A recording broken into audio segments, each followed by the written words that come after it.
Assalamualaikum warahmatullahi wabarakatuh. Apa kabar rekan-rekan honorer semuanya? Sambil Bapak Ibu melengkapi SS, CSN dan mengupload berkas, di sini kita akan sampaikan beberapa pengumuman terbaru dari BKPSDM, khususnya bagi Bapak Ibu yang belum submit, agar Bapak Ibu dapat lulus pada administrasi. Untuk info lengkapnya ikuti video ini sampai selesai.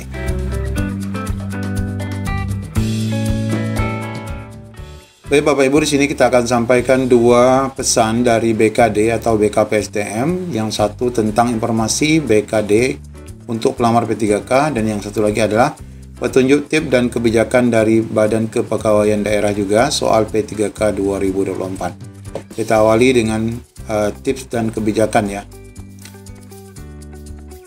Lalu untuk pendaftaran ya, di awal pasti Bapak Ibu akan diminta untuk isi portofolio, ini riwayat Bapak Ibu. Nah, isikan data SK dan seterusnya. Ini isi per tahun ya. Nah, ini dia bertanya ya, karena sistem ini dirancang oleh BKN hanya mampu menampung beberapa tahun saja, maka mulailah dari yang 2024. Tapi saya sendiri sudah mengisi sebanyak 14 tahun, itu dimulai dari tahun 2010. Itu mengakomodir ya sampai 2024. Jadi nggak masalah juga kalau Bapak Ibu posisikan dari dari tahun pertama.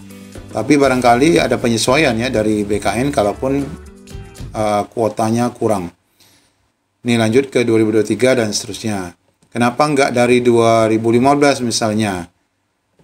Lah kalau dimulai dari 2015, isinya misalnya nanti ternyata sistem hanya mampu menampung 5, kan cuma sampai 2020. Nah, ini kebetulan kita sudah buktikan itu 14 tahun bisa tertampung ya. Jadi saya dari 2010 itu masih bisa masuk ya. Nah, selain daripada riwayat ini, itulah gunanya juga diupload dokumen surat keterangan aktif bekerja dan surat pengalaman kerja yang ditandatangani oleh SKPD masing-masing ya, atau pimpinan unit kerja.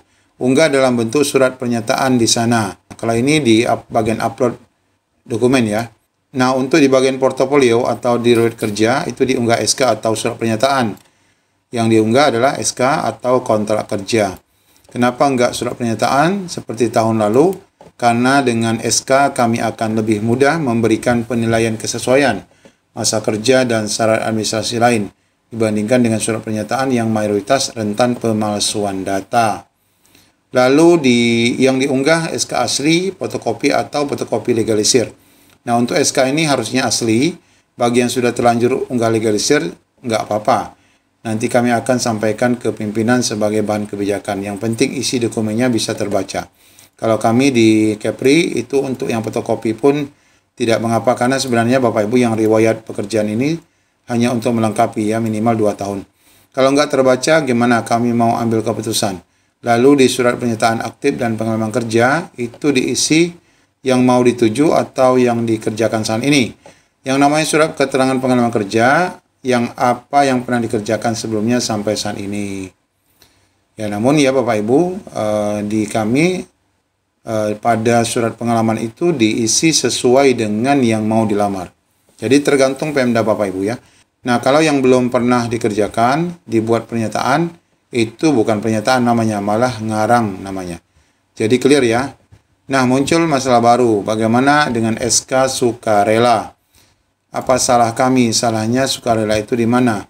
Kenapa tahun sebelumnya bisa? Kok tahun ini tidak bisa pakai SK sukarela? Justru karena kami melihat dan belajar banyak dari tahun sebelumnya. Terima kasih banyak bagi yang kemarin masuk aduannya ke tim tanggap aduan. Kami melihat data pegawai sukarela ini tidak diatur dengan baik. Efeknya status kepegawaiannya jadi kurang sesuai, malah cenderung aneh. Nggak digaji kok mau bekerja. Nah, ini yang sukarela ya. Kalau nakes dan guru kami masih anggap logis lah. Mungkin kalaupun tidak digaji masih ada dana bos ya, ataupun jasmed ya. Tapi kalau di dinas gimana? Nah, terkait hal ini kami masih menunggu koordinasi BKN dan pimpinan.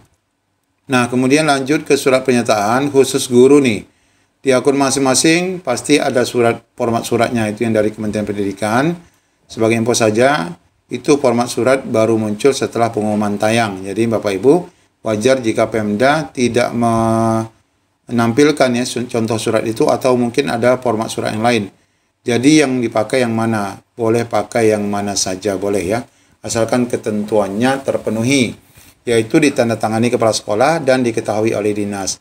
Nah, Bapak Ibu, untuk surat guru ini sekarang rata-rata sudah menggunakan surat dinas juga ya. Tidak hanya kepala sekolah. Jadi tidak pakai kepala sekolah lagi bahkan.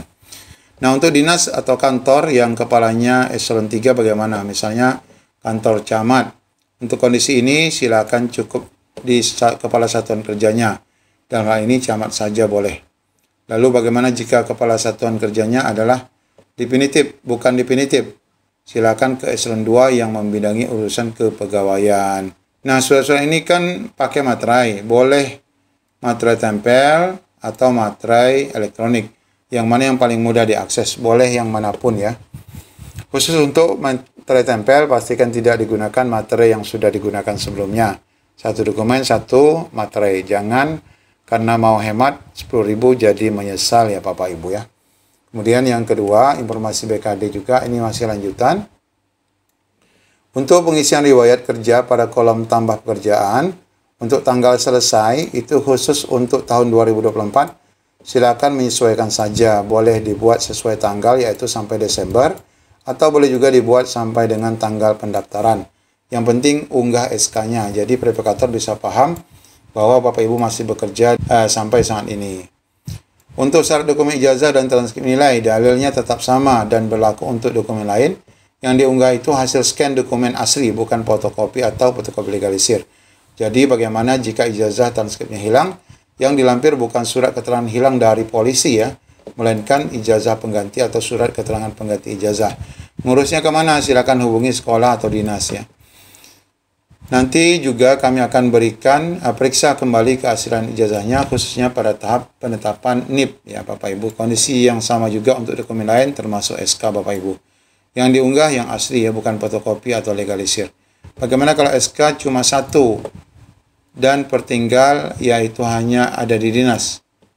Kan nggak mungkin dipinjam. Harusnya bisa dipinjam ya untuk scan. Justru itulah kami minta aslinya di scan.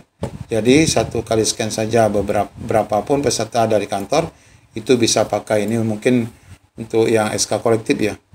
Tapi kalau SK asli itu di scan, sekali scan filenya bisa dipakai, teman lain juga bisa pakai. Selama memang SK-nya sama ya. Lalu bagaimana kalau tidak ada lagi yang asli, bahkan di kantor pun tidak ada? Terkait ini kami minta petunjuk pimpinan, tapi minimal ketika melampirkan SK bisa terbaca dengan jelas. Sekali lagi ini bisa juga sebenarnya fotokopi Bapak Ibu. Legalisir saja. Kalau yang scan fotokopi dari kopian kayak yang ada selama ini, kami nggak bisa cek info di SK tersebut. Jangan-jangan ada hal penting di SK yang tidak tersampaikan ataupun terkaburkan maksudnya. Jadi mohon dipahami Bapak Ibu. Untuk surat pengalaman khusus guru ya, sepertinya di atas sudah saya jelaskan yang tadi ya, menggunakan surat dari Kemendikbud atau surat yang diminta Pemda, karena memang pengumuman itu lebih dulu muncul daripada format suratnya. Nah, untuk tanda tangan sesuaikan arahan kami yaitu sampai ke kepala dinas ya. Jadi memang ini sekarang sudah ada perubahan ya. Walau di format yang dari sistem tidak ada mengetahui kepala dinas, tapi bagi peserta yang menggunakan format ini silakan tetap mencantumkan hal ini. Artinya tanda tangan tetap sampai ke kepala dinas. Bagaimana jika dalam 1 tahun ada 2 SK yang diterima? Prinsipnya berikan info dengan lengkap. Artinya ini bisa di-scan dua-duanya ya, disatukan. Jadi di kasus ini lampirkan saja kedua SK-nya, jadikan satu file. Terkait hal ini, jika memang pertinggalnya sudah tidak ada lagi, silakan gunakan fotokopi SK dengan ketentuan bahwa hasilnya dapat terbaca jelas. Jadi ini Bapak Ibu sekali lagi untuk riwayat ya atau portofolio itu memang Bapak Ibu hanya sekedar melengkapi ya, tidak menjadi Bapak Ibu TMS. Yang TMS itu hanya dokumen-dokumen lamaran, pernyataan, kemudian KTP, ijazah, transkrip, dan foto Bapak Ibu itu yang menjadi penyebab. Serta suket ya, 2 suket khususnya untuk tendik, maksud kami untuk teknis, yaitu pengalaman dan aktif. Sedangkan untuk guru adalah keterangan mengajar. Demikian informasi dari BKD Bapak Ibu. Semoga Bapak Ibu nanti lulus administrasi. Amin. Assalamualaikum warahmatullahi wabarakatuh.